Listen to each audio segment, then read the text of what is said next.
Sahar Aziz is the director for the Center for Security, Race, and Rights at Rutgers University in the U.S., and she joins us now from Newark. So, Sahar, this report was a year in the making. It did not hold back in naming and shaming the countries that, according to the report, do not sufficiently address this problem. Then again, countries don't really need to listen to the UN. So what impact do you think this will have? I think that this is going to create an echo chamber. It will continue the echo chamber that's been created by the Black Lives Matter movement that started in the US, which is to put the voices, the experiences, and the hardships of African Americans in the US context or people of African descent, particularly in Europe and North and South America, to put those perspectives and experiences first. Because what we have right now in our global social structure is the aftermath or the result, the long-lasting result of European colonialism and white settler colonialism, whether it's white settler colonialism in the US, Australia, in Israel, or other countries, to name a few, or European colonialism in Africa, in Latin America, and other parts of the world in Asia, where European nations created entire systems, social, political, economic systems, where white was superior, black was inferior, and the closer you were to black, the more inferior you were, the closer you were to white, the more superior you were. So there's a racial hierarchy that continues to infiltrate the way in which our world operates. And so I think this UN report validates that critique and is the beginning, hopefully, of more conversations, particularly among settler colonial states and former European colonial states. And the crafters of the report spoke extremely bluntly, saying it's time to stop denying and start addressing racism. But it's really up to the countries to themselves tackle it. And we've seen in places like the U.S., especially, how difficult that is, even though equality is supposed to be at the very heart of democracy, right? So does the report address at all the obstacles within these countries to really doing something about it?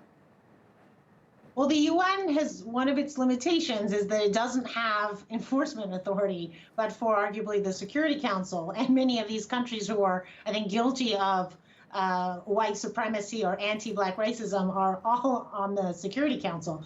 But having said that, I think what it does is it gives fuel and it gives support to these grassroots movements in the different countries that are now becoming transnational. Social media has completely transformed activism, where what's happening, for example, in Palestine right now is on the minds of those activists in the US, because the Palestinians are saying Palestinian Lives Matter, arguing that we are the repressed, we are the most inferior group within the Israeli-Palestine context, similar to blacks, as an example. And so this UN report is going to give fuel or give support to these activists that are now acting transnationally. And as each group of people in a particular country are successful incrementally in producing systemic change, it emboldens other groups in Europe and other groups in other countries. So it's one incremental step, but I think it has a major validation effect for these grassroots movements. But you are correct. At the end of the day, it is the people who pay the taxes, the people who vote, the people who are residents of a particular country who bear the burden of determining whether they want their societies to continue engaging in systemic racism against blacks in particular and other minorities. But one other point I want to make is when every time you are trying to make systemic changes, the group or groups of people that are winning from the current system will fight back. And that is expected.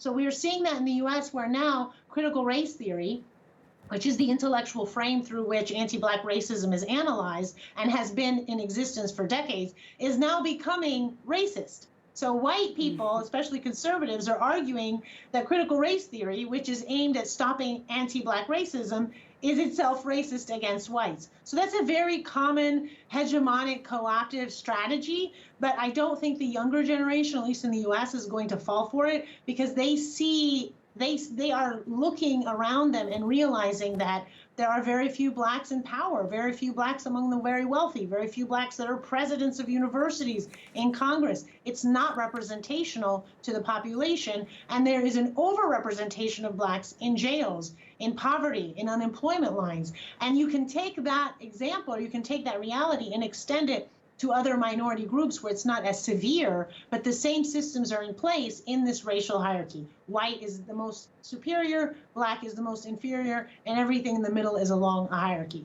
And that's what needs to be dismantled. Yeah, and for the time being, we're going to continue to see that pushback. But thanks so much, Sahar.